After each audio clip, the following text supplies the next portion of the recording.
We're almost live. It says we're Are we live. live? Yes, we are. We're live. Yay. Good morning. Happy morning. Saturday. Happy weekend. That sounds weird. Happy Saturday. We're so used to Happy Monday. I know. And now we're going with a Happy Saturday. What's up, everybody? Saturdays are even more happy.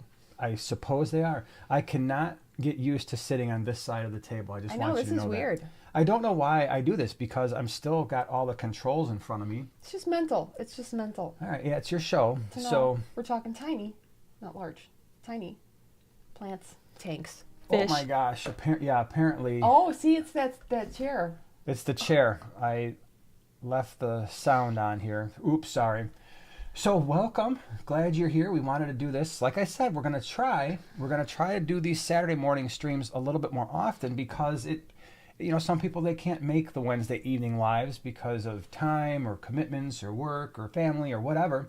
And sometimes it's a little bit easier for people, at least in the US, I guess it's a morning live stream. If you're over the pond, it becomes Afternoon. early afternoon, late afternoon. Maybe it's the next day. I don't even know. No, not that much. Not quite. No. So what do we got going on today? Well, I think we should talk about, since I've been talking a lot about tiny fish lately, I thought we should talk about some tiny fish. Wow, That'd be fun? that was original. Since we've been talking about tiny fish on the small scape, I wanted to change it up and talk about tiny fish. That's good. Yeah. I like it. Very cool. So as we do all the time, just wanted to talk a little bit about the videos and the places we'll be before we get into the subject matter. And of course, we're going to be taking your questions. So definitely going to be doing that. The best way for us to see a question in the chat is when you put at the small scape in front of your question, and that will highlight it in orange for us.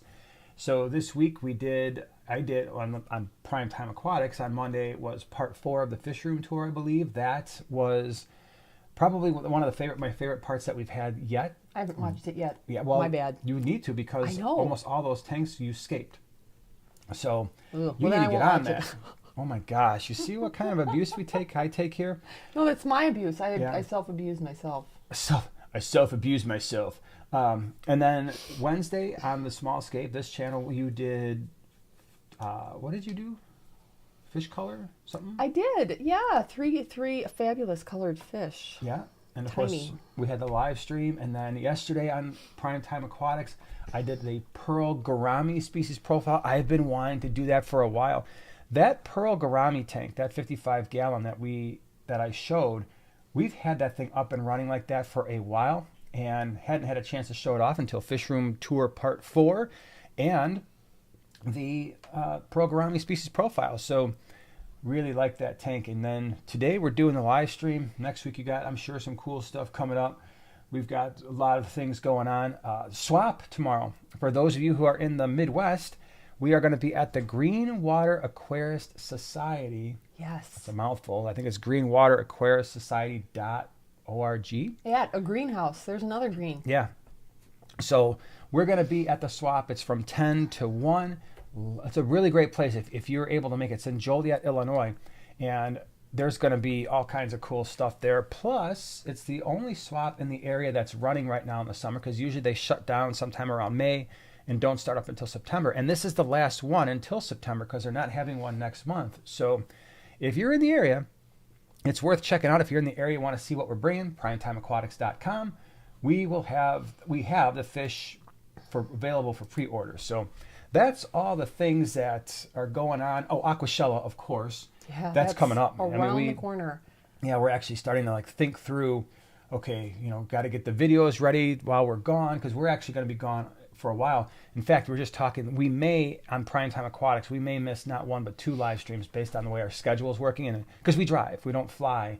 And we may have to miss 2 in a row. So I'm sorry about that. We're sorry. But I don't know if there's going to be an easy way to do a live stream while we're on the road. I don't know. We'll figure it out, but I'm thinking it might be tough. You know what I need to do? I need to start scaping finish scaping my tank for the Owaza booth. Yeah. Because I pre-scape it. They send me a lot of the hardscaping. I pre-scape it, bring it there, and then the plants that I picked out are done there, and then I finish it there, which is super fun. You know what we want to see? I think we should see a video on how to pre-scape a tank and bring it down. Yeah, That would actually be pretty cool. I didn't record it last time, since it was my first one, but I will be doing that. Yeah. So I have a question for the group, this wonderful group here. And by the way, if you watch on the replay today and we are able to see the comment, because it's a time-sensitive question, I'm wondering how many people would like to see a behind-the-scenes swap prep video. Like from the time we get up tomorrow morning until basically the swap is over, just kind of get a feel for what a swap is like for one who is actually bagging a bunch of fish, bringing fish, selling fish, setting up a booth, breaking it down. So if that's something you would like seriously watch, if you don't want to, if it's like, yeah, I'm not going to watch that, then just be like, you don't have to say like, you don't have to be like, oh, I don't want to tell them no, because that'd be kind of weird. Everybody else is saying, just be like, just don't respond. Be like, that's stupid, man. So I'm not watching that. So yeah, if it's something that you think you'd want us to do. Oh my gosh, Finn Wiggles is here. I thought I just saw that popping up on my other screen. I'm like, what's up? That's cool. And Wendy and Oink is here. Oink is here. Dave. Good morning. And Noelle is driving right now, listening to us. So in the enjoy. Mountains. That's a way better drive than we've got around here. Right? Oh my goodness. We'll have to paint lovely pictures in her head. I guess so. Yeah. That's for sure. And we do have somebody calling from tomorrow. Wait, cool. Wait, I just missed it. Where it's Tasmania? Nice. It's now Sunday morning. That's so cool. And we even have Singapore. Did I see? Good evening, Singapore. Oh my gosh. Wow, that's pretty cool. So cool. That's one of the cool things about YouTube. Heck yeah. Is getting to hang out with everybody all over the world here, and then you go to all the events and you get to meet people from all over the world there. Yeah. Love it. It's a big community, for sure. So we do have some questions starting to roll in. Do we want to do some questions, or do we want to? Yeah. Okay. So Wee Chong says, how to add CO2 to 1 foot tank.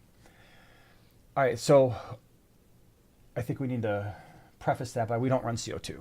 So we're not good people to ask about this, but the little I know is you'd probably want to keep CO2 away from any filter that's going to bubble, like a sponge filter, an air stone, because that's just going to dissipate your CO2 faster. From the million videos I've seen, it looks like a lot of people like to put their CO2 next to a return on maybe like a canister filter, either internal or external, just kind of blows that CO2 across the tank gently. But the more water movement you have, the faster that water movement, the harder the CO2 is, the less time the CO2 is going to have in that tank. So, but the 1 foot tank, and that's a small tank, so it's not like, most CO2 diffusers are easily going to diffuse CO2 throughout a 1 foot tank. If you had like a 6 foot, then it would be more important to put that next to a very gentle return that would be, moving that water all over. My guess is if it's a 1 foot tank, if you've got an internal filter like these tanks back here, you could put it on the return side and it would kind of circulate the CO2 a little better. Ring Shrimp Farm is here too. Oh, that's cool. And he would also watch your video. He knows what goes into it. Yeah, I was like, you're probably not the one who was, like, yeah, I'm doing the exact same thing. Or he's going to laugh at all the ways that you do stuff. Yeah, he's like, wow, that was really inefficient. How did you do that? Yeah, you can give me some pointers and be like, dude, you really, you waste a lot of time here with this kind of stuff. That's funny. So let's see. Small fish, tiny fish. That was kind of if you had to pick three. So, and what we mean by tiny fish is a fish that is roughly, let's just say, inch and a half. Let's say it's going to be like an inch and a half or less. If you had to pick your top three, if people were to say, hey, I need 3 tiny fish, what would you pick and why? I'm making sure I'm qualifying in my head. You know what? I would quite possibly pick the 3 that I did in my last video. And what were they? That would be my absolute favorite, the green neon, because they are so amazing and beautiful and magical.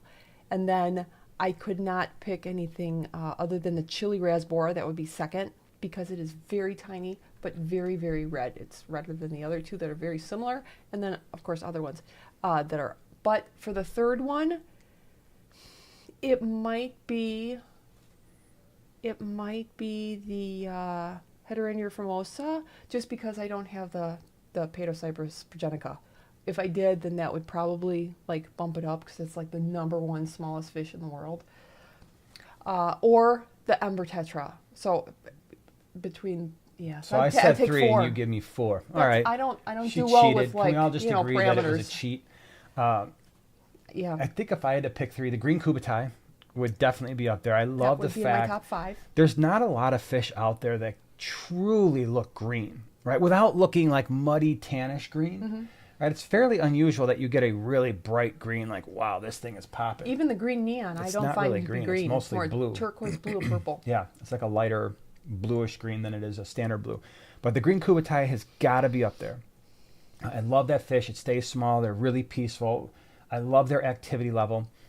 I agree with you about the Chili rasbora. I absolutely love that fish. When we did the species profile, what I loved about it is some of those fish, the males were such a deep, deep red color. I mean, it's just, I love looking at those. And they're so very tiny, right? You're looking at, yeah. So we've got back here, we've got the dwarf rasbora, and the chilies are about the same size, and they're absolutely small. In this tank right behind my head here, that's an 8.3 gallon. I asked Luke, I'm like, go get me some dwarf rasbora so we can put them in this tank. He just scooped out a net full in one of our isolation tanks that we bring, fish that we bring to swaps. I think he scooped out like 15. And you're like, oh my gosh, you got 15 fish in an 8.3 gallon. Yeah, well, can you see them? Because they're not easy to see back there. They've got plenty of space. So I love the fact that they are so versatile. We've got another group downstairs in a 5 gallon, and I don't know how many we've got down there, like a dozen. Yeah. And again, you're like, you can't put 12 fish in a 5 gallon. If you've seen how small dwarf rasboras are, you'd be like, oh, they got a lot of space to move around in there. And they do. So chilies, because I like the fact that they're a little bit more deep red than the dwarfs, the green embers, and I'm going to throw a wrinkle in this whole thing. The green embers? The green embers. That's what you said. I said I'm going to throw a wrinkle in this whole. No, before that you said... Green kubatai. Did I say green embers? You did. Could you imagine if they also had green embers? Oh, that would be really crazy. So cool. I'm going to put 2 out there that are a little bit unusual because a lot of people have heard of these fish that we're suggesting. I like the pygmy sunfish. Oh, and but you never see them. I know that, but what I'd like to see with the pygmy sunfish is if you had big schools of fish, would they come out a little bit more? So the times that we've had the pygmy sunfish, the downside to them was that they were always one of the most shy fish that I've ever had in the fish room. Yeah. So I'd really like to see if I could bring them out a little bit more, because if you've never had pygmy sunfish, go look them up. Look them up, Google pygmy sunfish, and they get this really beautiful blue. Actually, there's 3, so I'm going to go way overboard here. There's one I'm surprised that you didn't mention. Well, there's actually 3. I'm waiting for you to stop, and then I was going to add... I'm not done yet, bro. Mine, because I don't think I could do a top 3. I'd have to do like a top 10. Scarlet Batis. Yes, I was going to add because that that's like a pygmy sunfish sort of feel, but I don't think they're quite as shy, at least the ones we've had, and they get that really awesome bluish red. All right, so we have the... But they're picky eaters, so I wouldn't necessarily... Yeah, that's true. That's a good point. To everybody. Yeah, like well, so are the pygmy sunfish. They're not exactly sometimes they were just like, all right, I want live baby brine and I want some frozen foods, but I'm not going to eat those flakes you're giving me. And then the last one, I'm going to stretch the size limit a tiny little bit, and that is the Emsil. Hold on, I'm going to type it in the chat here. Yeah. I don't even know if I can picture that. Yeah, we have it on the 20. While you're typing, the sparkling gourami I would have to have on my top. It would be a top 5. That's top a good 10. one. I love sparkling gouramis. Yep. Love them. The Emsil Tetra, that's one that we have. You're going to be seeing that one, actually. We have it in a 20 long. I got those fish. They were retail. The 20. Which one? It's the orangish red Tetra in the 20 long, the middle 20 next to the 10s. Oh. Yeah. Those fish are really starting to come into their own. The reason why I say I'm stretching the size limits a little bit, they might push just a little bit over that 1.5 inches or so, but we've got a group in a 20 long. Now they're not cheap, those fish, and they're rare. So I'm naming fish that are a little bit more rare, a little bit harder to find. The pygmy sunfish, scarlet batis, I wouldn't say are rare, but they're not usually as readily available. And those Emsil are, when you can find them, retail, they're probably $20 to $30 each. And they're a Tetra, so you're like, well, I need everybody's like, I need a bare minimum of 6. It gets expensive quick. So, yeah, and Chris said blue-eyed rainbow fish. Those are beautiful. At some point, I'd like those if I want to lit a tank. Stuart said the Celebes rainbow. We actually are bringing those to the swap tomorrow. They look really good. They came in really, really nice. So that was nice to see. Clown killifish. Oh my gosh, that's a great one. Oh yeah, those are stunning. For sure. Those were one of my first fish.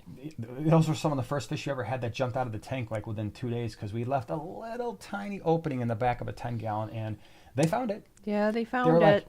like, they're all sitting around, probably like, hey man, I see it up there. Watch this. Woohoo! And then you all hear from like, the other ones are like, hey, they escaped this glass cage of emotion. Let's go. Woohoo! And they just kept jumping, man. And they were all dried up on the carpet. All right, do you want to know fins? 3? Yeah. Okay. The Emerald Dwarf Rasbora, great Great choice. pick. Yep. Green Kubutai, great choice. And the Endlers. Yeah, you Ooh. can't forget Endlers. Yeah. They're very beautiful colors, very tiny, Yep. really a lot of activity, so bring a lot of life to a tank. For sure. That's a good pick. Solid. What else? What else you guys got? What other CBD. cool fish? Oh, that was Surprised I was you didn't mention well, I them. was this close, but Right? I wanted to go the unusual route for my last 3 of the 5 of the top 3 that I picked. Okay. So when you pick a top 3 and you name 5, then I think the Galaxies would be probably in the top 6 of my top 3 for sure. You know the greatest thing when you have a small tank, if let's just say 10 or under, talking a really small tank, and you have a group of any of these fish a lot of these fish that we've mentioned that are very, very tiny. The great thing about them is not only you can get a school, so you can get a lot of them in there, but you can also combine them with shrimp. Yeah, oh, for sure. That's a really good point. Well, not so much the Like I said, pygmy some of them. sunfish. Yeah. No. And the scarlet baddest are so tiny. They would absolutely eat They do shrimplets. anything. Yeah. But they're really small. I mean, adult shrimp are way bigger than the scarlet baddest. This is a great question. Let's see what you think. I'm trying to start a shrimp tank. Ideas for cleanup crew. Stuart says, the shrimp are your cleanup crew. I know, that's what I was thinking. Well, but you they're got not. 'em. This is actually a really good question. But they'll take care of some. Yeah, but what would you do for the rest? Well, I would like pygmy sunfish or pygmy cories. That would be another one that I forgot to mention. Pygmy cories. Yeah, that's they're gonna, but they will maybe possibly eat some shrimp. I mean, What about if you've snails? never kept shrimp? Mystery snail. Yep, that would be the other one I thought of. So, if you've never kept shrimp before, the shrimplets are, in some cases, when they're first born, are really actually hard to see at times. So, even a small fish like a full-grown pygmy cory, I wonder if they would possibly try to eat them. I don't know. I now, to be clear, I haven't kept them together before. So, and I'm sure if you had a smaller group of pygmy cory cats and a pretty decent colony of shrimp and a fair number of like Java moss, places where the shrimp can just kind of hang out until they grow for a week or two, you're probably going to still get a lot of survival. But I was thinking mystery snail, and here's the thing with the shrimp tank. The shrimp, yes, they are going to scavenge. They're going to pick at stuff, but there's a lot of things they don't do very well. So, for instance, they're not going to deal with any algae on any, like just a regular algae on glass and stuff like that, and on the surfaces of plants. And so that's when the mystery snails become somewhat important. I do like your idea of the pygmy cory cat for a little bit of scavenging on the ground. So cute. Otocinclus would be another one that you could consider. Now, the one that I do is I will sometimes keep Bristlenose Plecos with shrimp. I've had decent results with that. So if you look at Fish Room Tour Part 1, we've got the super red Bristlenose Plecos, and I've got 1,000,000 shrimp in that 20 long. No, it's true. Yeah. And then the 40-gallon breeder, we just have the one long fin, blue-eyed, albino type Bristlenose Pleco with a whole bunch of blue dream shrimp. That's worked out just fine. However, I remember talking when Rachel O'Leary came to the fish room, and she was like, I have never gotten that combination to work. One of the colonies always dies. And I was like, wow, that's interesting. But for us, it's always worked out fairly well. Now, granted, you have to have a larger tank if you're going to keep a bristlenose in with your shrimp. At least a 20, I think, would be a good idea. But those are all, I'm trying to think if there's anything else cleanup crew-wise that I would do in a tank like that. And I don't think I would. And the only downside to all the fish we've mentioned is the one type of, well, there's 2 types of algae that these organisms are probably not going to deal with, and that is green hair algae. We don't have a solution for that in the fish or the inhabitants that we just mentioned. And blackbeard algae. Although we have found, like when we used to have our mystery snail breeding tank, we would put plants covered in blackbeard algae in that tank, give it a week, and the stuff would be gone. So I think if you've got enough mystery snails, But this was excessive. I mean, we had, because it was a breeding tank, it was easily 50, 75, 100 mystery snails in a 20 long. And so they were like, food competition. Hey, that's got surface area. Let's go munch down. Like, blackberry algae, this is horrible. They ate it anyway. So, Crazies. yeah. Oink has a question. Have you ever worked with aquatic bamboo? And if you have, what is your honest opinion about it? I do have a few pieces of it. I just need to bury it into a substrate in one of the tanks. No, I have not yet done aquatic bamboo. And for the record, I keep asking her to do that because I think it looks cool. It does look cool. Yeah. No, I'm planning a number of, and I just got a fun little tank. I was just talking to Finn about this. I just got a bucket list tank in the mail. Can't wait. I just got to figure out where to put that little sucker. It's amazing. That seems to be the issue with our home. Yeah. We're actually getting to a point where we've been talking lately about switching some things up. Not so much in the fish room downstairs, but up here. So these 4 tanks are obviously behind us, but we've got these 4. We've got 1 in our bedroom. We've got 2 in the living room, 2 in the kitchen. So that's 9 tanks. And we're starting to think about, okay, is this the best use of, and we've got something special planned for the kitchen. So we got 2 in there now, but I think we're going to take that column tank down, that 15-gallon column, and do something pretty cool. I'm excited about it. We've already got some of the fish ready for that tank, and we'll get the rest soon. I think it's going to be awesome. It's a really cool size, too. It's an unusual size. I hope you will like it. Yeah, me too. And you said Dave was here, right? Yeah, Dave's here. Dave's here. Dave. Heck yeah. CSV, getting a large bunch of corkscrew valve later for free. Really excited to pick it up. What'd you say about that? Oh, I was reading comment. What? I said CFV said they're getting a large bunch of corkscrew valve later for free. And they're excited about it. Are you really? You should be excited. Oh my gosh, it's a magical looking plant. It still blows my mind that it's beginner. Yep. You know? Oof, it's beautiful. I like Val just in general because it's one of the easier plants. Once it really takes root, by the way, with the corkscrew valve, make sure you float some of it because a long time ago when I was trying to grow Val, it wasn't growing for us. It was just constantly melting away and dying. And I was asking some people in one of the aquarium clubs who were really experienced with plants, and they're like, well, don't plant it right away. Float it and let it really start to grow in your tank. And then once it starts sending out the runners, you can start to plant it more. So generally what I do now is if I've got a bunch of whatever type of Val, I'll probably float about half of it, and then I'll maybe plant the other half just to see how it does. And it has been better. So we've gotten it to grow a lot better since we've done that. And just don't bury it too deep. Yeah. It will not like that, and it'll die. Yep. Miranda says, I have many tanks with lucky bamboo in them. The only thing you need to worry about it keeping the top of the stalk dry a little flat spot. The little flat spot. Okay, so you have to keep the top of the stalk dry. Oh, yeah. That makes sense. So yeah, keeping the water level at a certain point. Yeah. Jack says, I love watching your videos, guys. Well, thank you so much. Glad you're here. Appreciate you hanging out with us, being here. Heck yeah. Heck yeah. Simply Sierra says otocinclus and shrimp are great. Yeah, that's the otocinclus are going to leave the shrimp alone. They're small fish. They're surface scroungers, scavengers. Finn goes, I love my ram's horn with my shrimp. Absolutely, we've done that. So the only thing that I have a problem with once the ram's horn or the pond snails get established in a shrimp tank is sometimes they will form a mound of snails over the food, and the shrimp are like, what the heck, man? So I suppose a way to get around that, just thinking out loud here, you should try this in a video. Okay. We're going to try it in a video, is what if you had a serious snail infestation in a shrimp tank, and they were actually getting to the point where the shrimp and the snails are having to heavily compete for the food. What if you suspended the food via like some type of a fishing line? Because snails, especially if you had duckweed, I'm thinking, all right, so in our Blue Dream tank, we have duckweed all on the surface, and you'll see the shrimp all the time hanging upside down from the duckweed, so they could easily crawl down. But you'll also see shrimp. What did I say? I mean, not shrimp. You also see the snails crawling up the glass up to the top where duckweed and stuff gets stuck. So and Yeah, I but see them can they- suspended too. From the middle of the tank? Yes. I don't see that as often, and it would be harder for them to do it.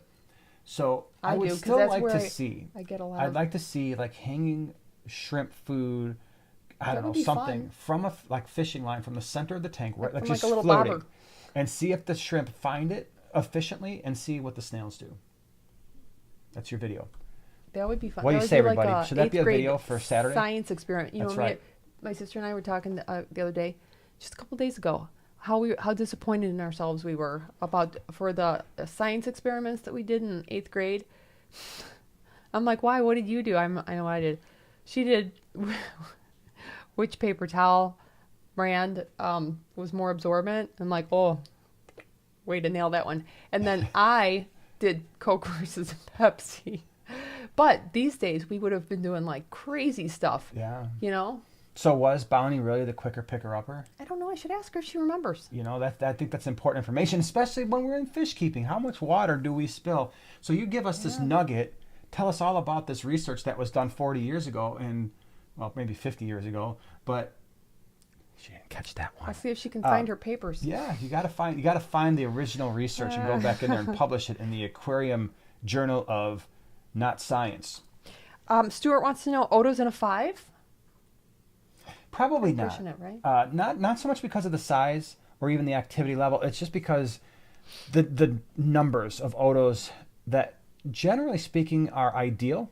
So I know that you can get away with less, but a lot of times Otos do well in really large groups. Like we're talking minimum of 10 to 12, but if you can get up there to 15 to 20, that's even better. And so sometimes, obviously, a 5-gallon would struggle to handle that many fish, especially given the fact that they're scavengers and now you're trying to feed them because they're not going to have enough algae in a 5. So it makes it a little bit more problematic. The problem we have is our water parameters. There are certain fish that I know we cannot keep, that we are going to have a really bad time with them.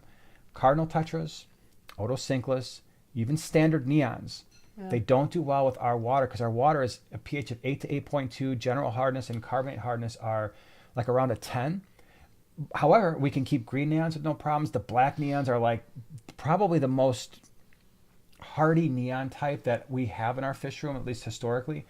But Otos are one of those fish where I know if I bring them home, I'm probably going to lose them all. So if I brought home 20, it's like, all right, well, those, except for maybe like one that was just weird. And like, all right, I kind of like this high pH with hard water. I'm going to be different. Like, all right, well, everybody else didn't. That was a waste.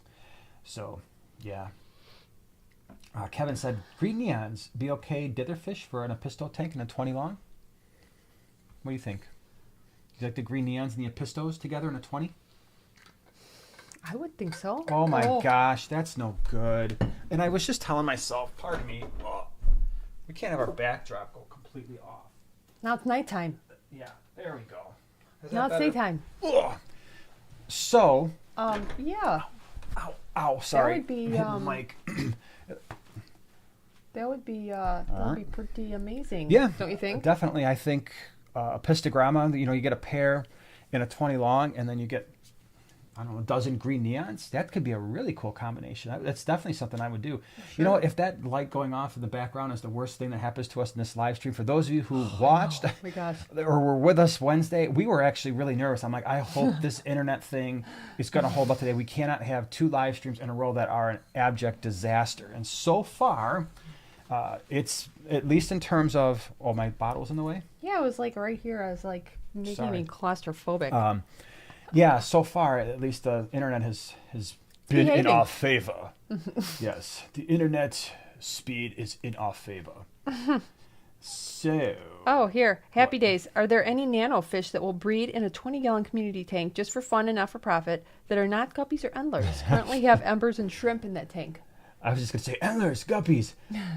What about the fleur-de-lis killie? Joanna just mentioned them. Heteryanda. Oh my gosh. Heteryandria formosa. Thank you. I call them Fermies. You can call them Fermies. So I did a species profile on the fleur-de-lis killie, and in fact, we have so there's 2 varieties. There's a standard, which is kind of like a tan with a black stripe.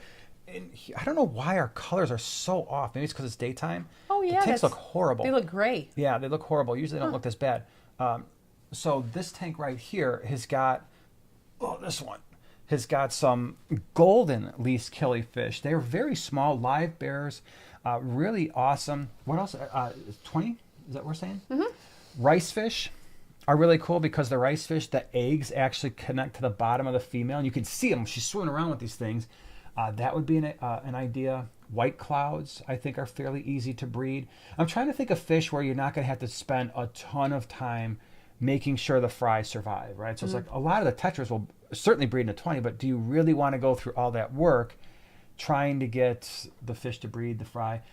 Another one, sparkling gourami. I had a pair breed in a 10-gallon, and that's actually cool to see. In fact, when I did the sparkling gourami video, I showed the breeding process where the male wraps itself around the female. The female releases the eggs, the male catches them in his mouth and spits them up at the bubble nest there. Mm-hmm. That would be one, though, if you breed them, you're probably going to want to remove the female as soon as the male has the eggs in the bubble nest, and then after a couple days when those fries start to hatch, get the male out of there. But those fish are not easy in terms of trying to keep them alive, like the fry alive, because you're going to need infusoria because they're pretty small. The other ones I mentioned, a little bit easier. Other 20-gallon ideas, the shell dwellers. That's a perfect tank for shell dwellers. So your Maltese, your Similis. We've bred pretty much, I don't know, cribs, 10 cribensis, apistos, rams, if you've got the water parameters for them. But like the shell dwellers, we've done Maltese, Similis, brevis, ocellatus, meleagris, signatus. That's 6. The caudopunctatus, I've got a species profile on those. We breed those in they're not shell dwellers necessarily, but we breed those. Any of your rock-dwelling Lake Tanganyika fish, in other words, you have a bazillion options. Probably one of the best things you could do if you're really looking for options, you're like, I can't write all that stuff down, I'll have to watch it again and hopefully spell the names right, is go back into our Breeding for Profit series, and I do 10s. So, because you're talking about 20s, so anything that we did for a 5, a 10, and a 20, check those out because there's a lot there. Yeah. Miranda Lee, speaking of floating plants, have any tips on keeping redroot floaters and mini water lettuce alive? With any of your floating plants, they do not like any kind of surface like agitation. So making sure that the top of the water, wherever you're keeping them, even if you have to block it with something, maybe like a taller plant, there's lots of tricks. Hardscaping coming out of the water, give them a little area that is not getting a lot of surface agitation. If your tank does have a lot of movement at the top, your floating plants won't like it so much. That is a true thing. Yep. Hold on, I saw... Andy said, will cherry barbs work with German blue rams? Temperament-wise, yes. Size-wise, absolutely. Just, I've never kept cherry barbs. So German blue rams would probably like to be at 82, 83. I've never kept cherry barbs that warm. I've kept them at 78 to 80, and they did wonderfully. We've got cherry barbs in one of your tanks with a... No, wait, hold on, time out. We have cherry barbs in the 55. I had cherry barbs in a 20 that were in a quarantine tank for like 2 months, did awesome, and they were at about 80. I just don't know what happens to them if you start pushing it towards the really upper limits of that 82, 83, if that's where you're keeping your German blue rams. If you're keeping your German blues at 80, probably work okay. Wendy. Hey, Wendy. Jason, no repeat of Wednesday. Sounds great today. May the odds be ever in your favor. No, you say it wrong.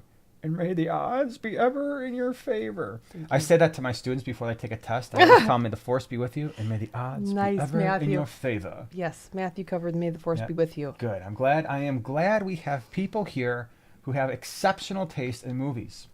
Whip's World. What? Whoa, I swear, sometimes I don't think I got a brain in my head. I'm late, but coming in hot and sideways and a big grin on my face.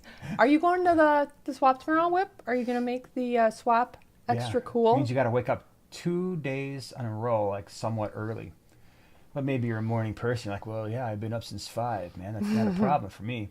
MTS, multi-tank syndrome. I wish there was like a species database where you can see all the fish that would work for your water parameters. Oh. Well, we've actually done 2 videos that I think would be really helpful. They're not exhaustive, but we did, and this is on Primetime Aquatics. Now, a lot of these videos I'm mentioning. We did one best fish to keep in low pH, and I think we also did the one best fish to keep in high pH, because when you're talking about water parameters, often pH and water hardness are linked, right? So if you're going to be keeping fish in a higher pH environment, often, not always, but a lot of times, you are at least going to have a higher KH. And if your pH is like 7 or maybe even slightly acidic, it's very rare that you're going to have a high KH, because your KH, carbonate hardness, is what helps buffer pH higher. And so often those two are linked. So, but you can have a high pH and a relatively low KH, but then it will change, usually go down as more organic matter gets released into the water. So we did do those 2 videos on Primetime Aquatics. It's definitely worth checking out. It's not, like I said, it's not a database, it's not all inclusive, but it will certainly give you some ideas. Whip says, I am. So hopefully that means I am coming to the swap tomorrow. And that means Sweet. you also got to have your sticker game ready that Dave, That's Dave right. spotted. That's right. That Dave has sponsored for you. Yeah. And speaking of that, Dave, thank you so much for the super chat. Appreciate it. Dave. What do we got here? 60 breeder. 60 breeder, black background and substrate. Love it. Red koi angel parrot. Oh, wow. That's cool. 6 pandacories, calico, bushy nose, 2 magenta mystery snails, galaxy rasboras. How many sound good? Okay, so for those who aren't familiar with that 60 breeder, that's the new tank that is basically the same length and width as a 75 gallon, but just shorter. I love that tank. It's really cool looking. The nice thing is, of course, it's 4 feet, so the lids, the lights, the stands are all readily available, because if you've got something for a 75, it will work on that 60 breeder as well.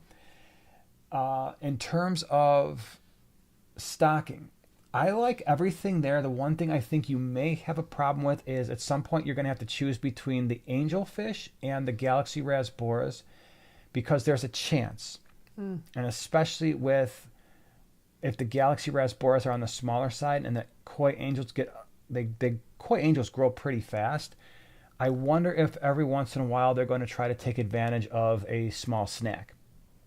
I don't know if that's going to be the case 100%, but it's the only thing there that I'm like, ooh, I wonder how that's going to work out long term. The rest of the stuff, the rest of the combos work out great.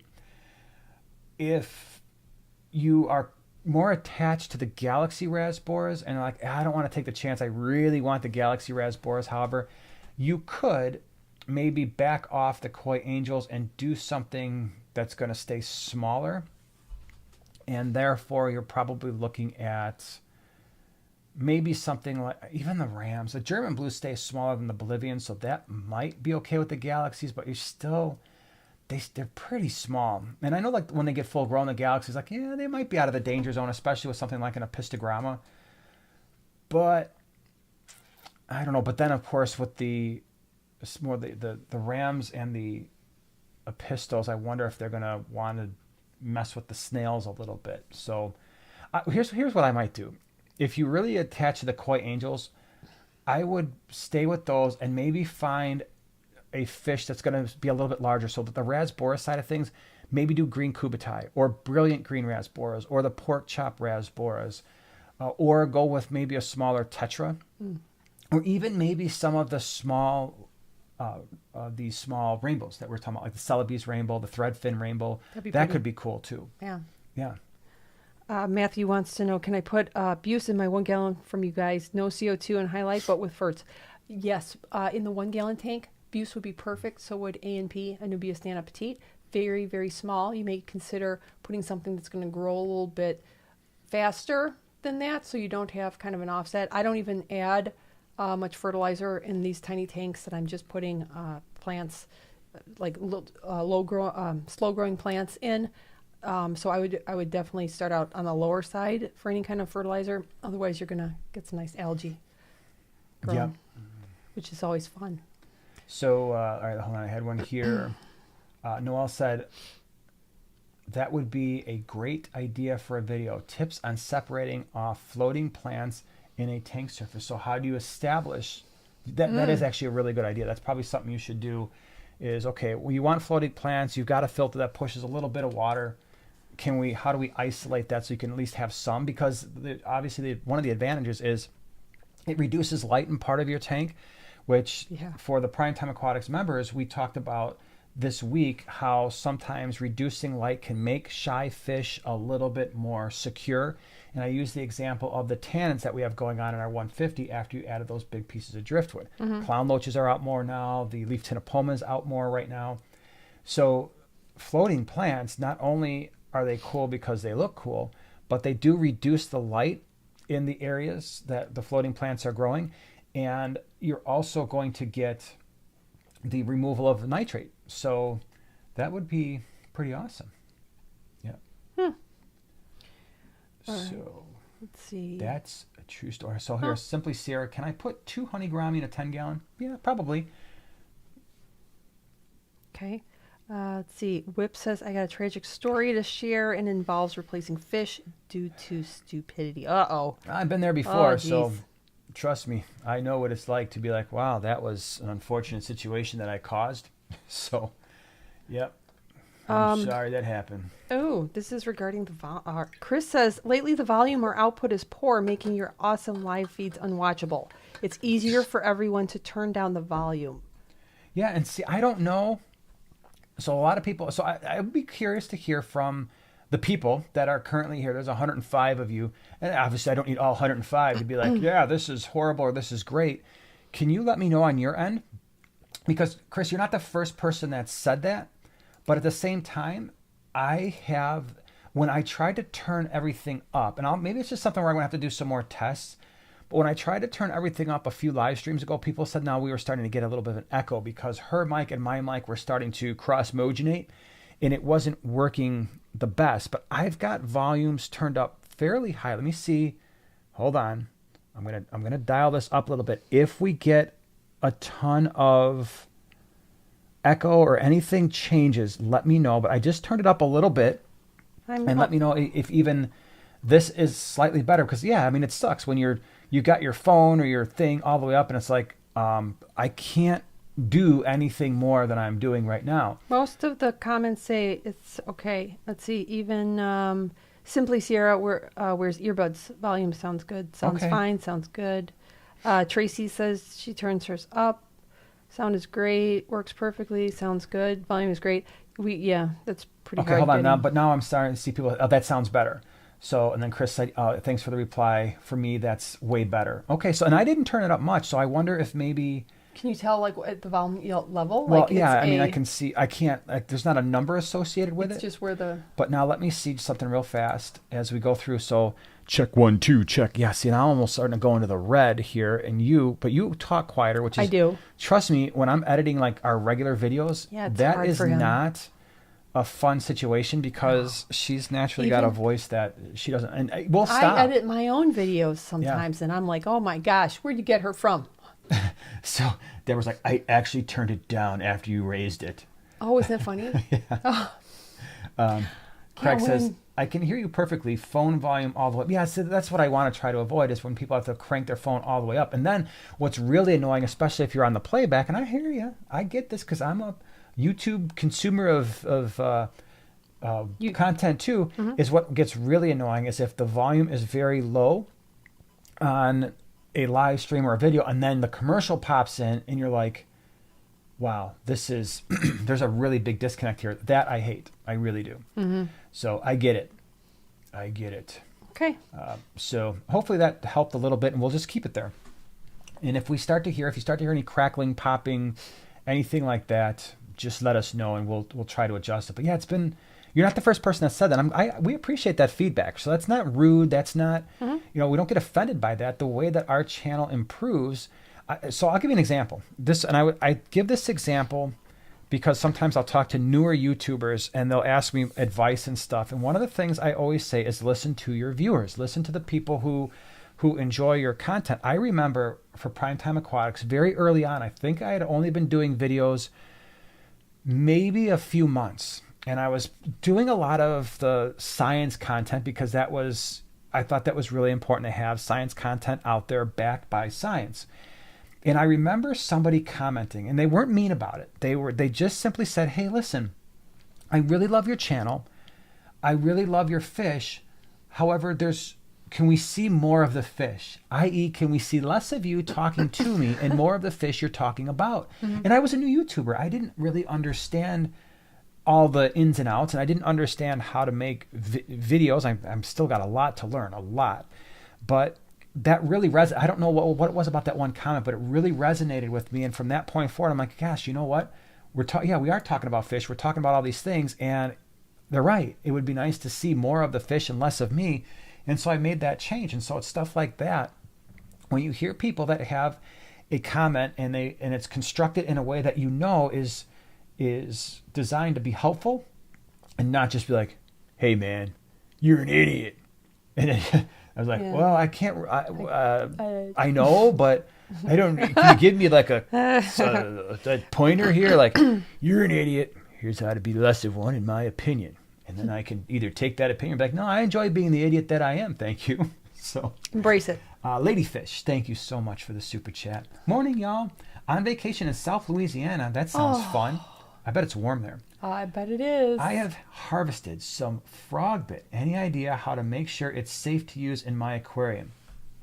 Well, I would probably I'd probably throw it in it, especially because it's plants. It's not like it's fish where you don't have to worry about a cycle tank. I would probably throw it in something, whether that's indoors in some type of a container where you can see things going on. Throw it in there for 3-4 weeks. A lot of times, any type of fish pathogen, if it doesn't come across a host within a few weeks, it's probably not going to survive as well. I mean, that's one thing. It's not like, oh, I'll boil it. I'll boil the frogbit like I do driftwood, or, some people, I suppose you could put meds in there, but I would just make sure that you kind of keep it on its own. Quarantine. For 3 or 4 weeks quarantine, but with an air stone, give it some plant fertilizer if you have it, and then roll with it that way.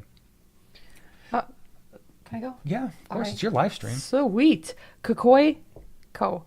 If you don't have floating plants, you can throw in stems of water wisteria or Sprite. That's a great idea. Bacopa works great too. I like it because it kind of creeps out of the water. But yes, excellent yeah, plant. And I consider hornwort, water Sprite, water wisteria floating plants. I don't ever try to plant that stuff because every time I have, the stems just rot. So I let it just grow from the top, and then in the right conditions with enough nutrients, it starts to kind of grow backwards. It grows from the top and then gets bigger and bigger and starts to grow its way down. And if you look at the roots, they're very sparse. And sometimes they will actually start to take their own roots. But yeah, you're absolutely right. That's a great suggestion. I float that stuff. Hornwort's really good. But just like the floating plants we were talking about before, I've also found that hornwort doesn't like super heavy flow. It will certainly do better with some flow. Or better than the typical floating plants with some flow, but it's not a heavy flow plant either. So Leo29 Aquatics, thank you so much for the super chat. 5-gallon Fluval spec with Brightwell plant substrate. How to set up the tank plant-wise, and how long to cycle for Caridina shrimp. So I can answer the second part if you want to answer. What would you put in a 5-gallon plants? In a 5-gallon, I always like the basics. For me, are always what I like to start off with: Crips and Anubias. You have so many different choices for both of them.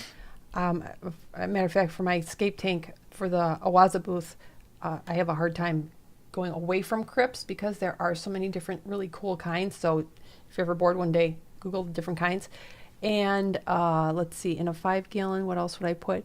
You could also, if you wanted some smaller texture, if you have some driftwood, kind of what I call like a forest little scape, if you have some growing around, I always like Anubias Nana Petite or Buse, if you get it in multiples and have it kind of around the base of the tank for more interest down there. Also, Microsword, Liliapsis brasiliensis, is an amazing plant. Love it. Yeah, those are usually my kind of like go-tos, especially for that size tank. Now, in terms of cycling the tank for Caridina shrimp, there's 2 things you can do. Sorry, excuse me. I just turned up the volume. Now I'm trying to I know. clear my throat. Thanks a lot. I hope you guys enjoyed that was great. temporary sound effect. That was great. By the way, from now on, I'm going to use my radio voice. Should I do that? I didn't know you had one. I have a radio voice. Thank you so much for being here, Leo209 Aquatics, and to answer your question about plant Care and cycling of the tank. Oh, boy. I would wait approximately 4 weeks if you're going to do a standard cycling process with plants. However, you could, in fact, use something like... Hold on a second here. It's time for show and tell. The show and tell time is this. We're sponsored by Fritz Aquatics. It is true we are, so I want to make full disclosure there.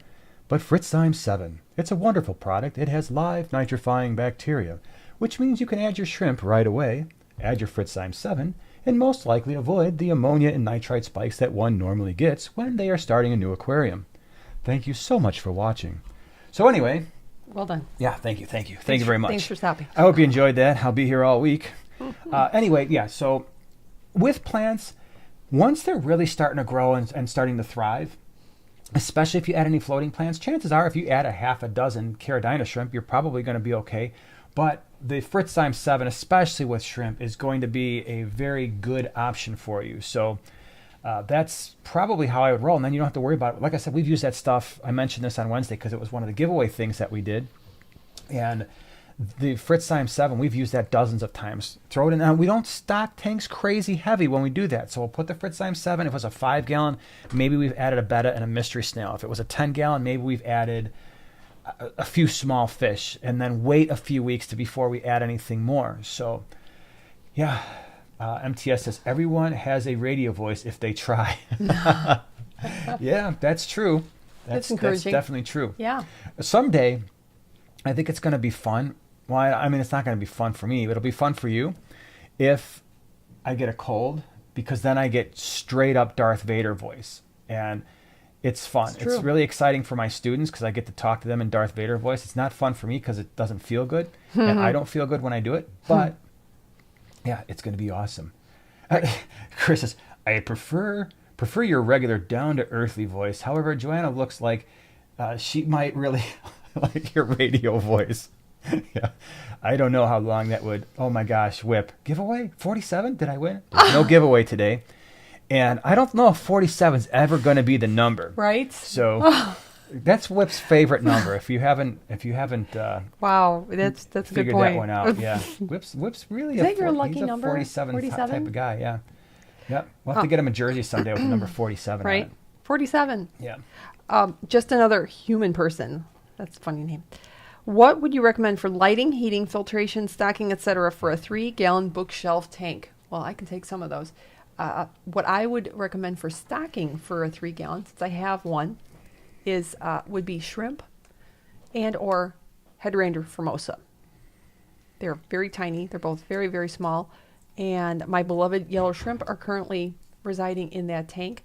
And that's pretty much what I would kind of limit it to. You could do a betta. You could do a betta in a 3-gallon bookshelf.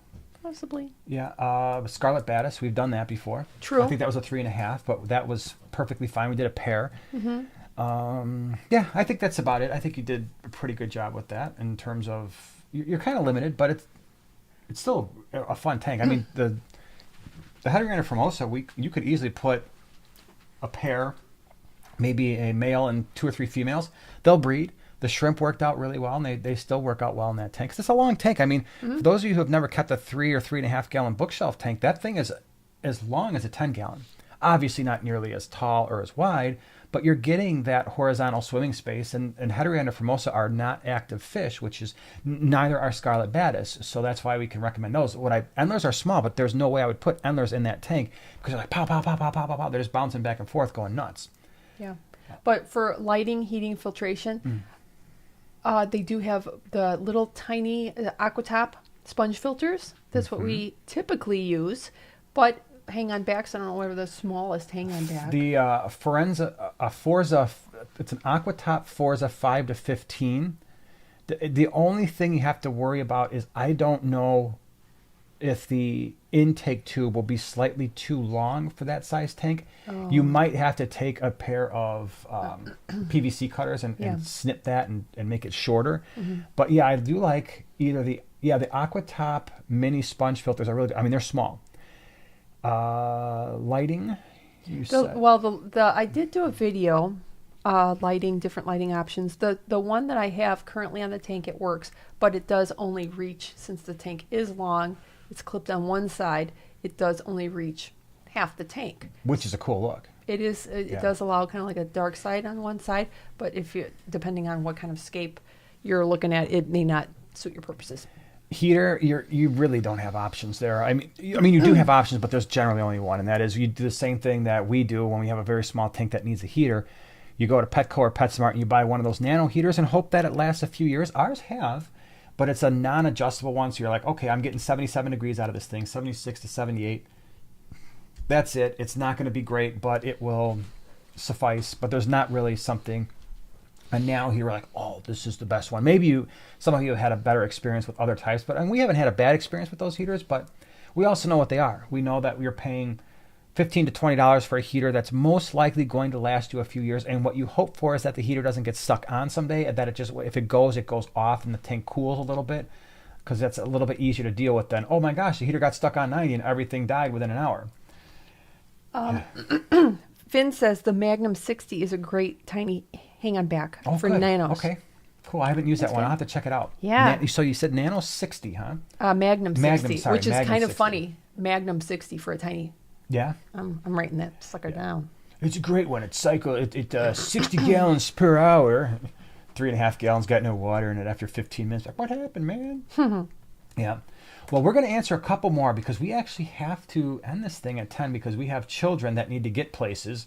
That's the only downside about the Saturdays is they only an hour instead of the hour and a half. At least that's a downside for us. For you, it's like, oh, that's fine, man.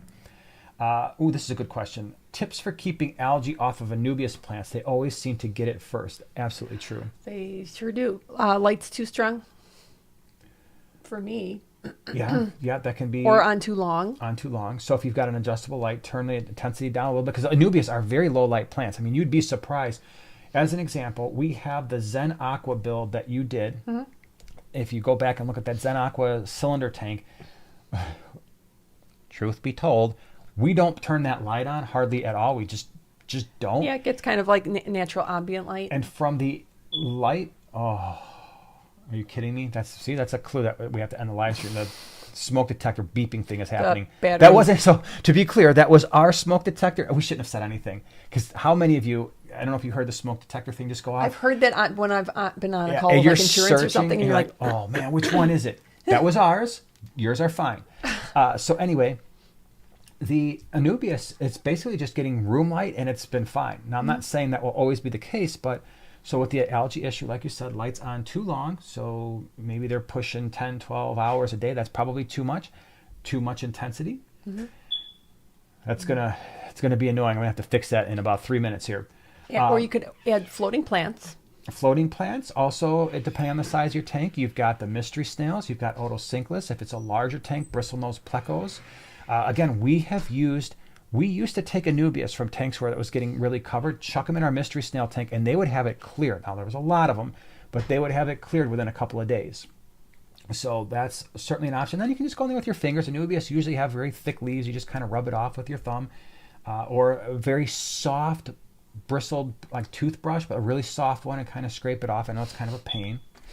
Yeah, that's really annoying. Fin wiggles! Oh my gosh, when was the last time we seen a #1 fan jumping, man? I want to take a video of that. Thank you, Finn. That's historic stuff right there. Thank you. Thank you very much. Glad you're here. Glad you're doing well and hanging out with us. Hope you're doing well. You need to make it to an Aquashella. So, Oink, are you going to? And Wendy and Dave? Yeah. I know because I always see you guys sometimes. Hopefully, we're going to see some of you there. Dallas or Chicago's coming up in October. That's going to be pretty cool. So, yeah. Audra says, who makes the Magnum 60 filter? I don't know. I haven't used it. No, I'm going to have to check that sucker out. Oh, my gosh. Tracy says, my smoke detector is also chirping. Yeah, I would figure that it's a live stream, and that's when it decides to be like, hey, man, my battery's low. Naturally. So, and I don't even know if we have any of those stupid square batteries. We do. Oh, good. Yes, all right, so I can't wait to fix that situation. Because now the dogs are going to start to go they like, will. what's that noise? I'm going to just sit here and be stressed about it. So, all right, everybody. I think we are going to wrap this one up. Thank you. This was fun. I really like the Saturday mornings hanging out with everybody because we get to see different people and the same people, which is cool. Thank you to Dave and Wendy and Oink for being here and holding down the fort, and for all the super chats and stickers and #1 fan jumping mans. So story is, hopefully we'll see you next Wednesday for another live stream, and hopefully that one will not buffered Yeah. or have Hope buffering that's a problems like this fluke. one. Yeah, hopefully that was a fluke. So, yeah, you guys have a great weekend, and we will see you next week. Take Bye, care. bye, bye. Bye.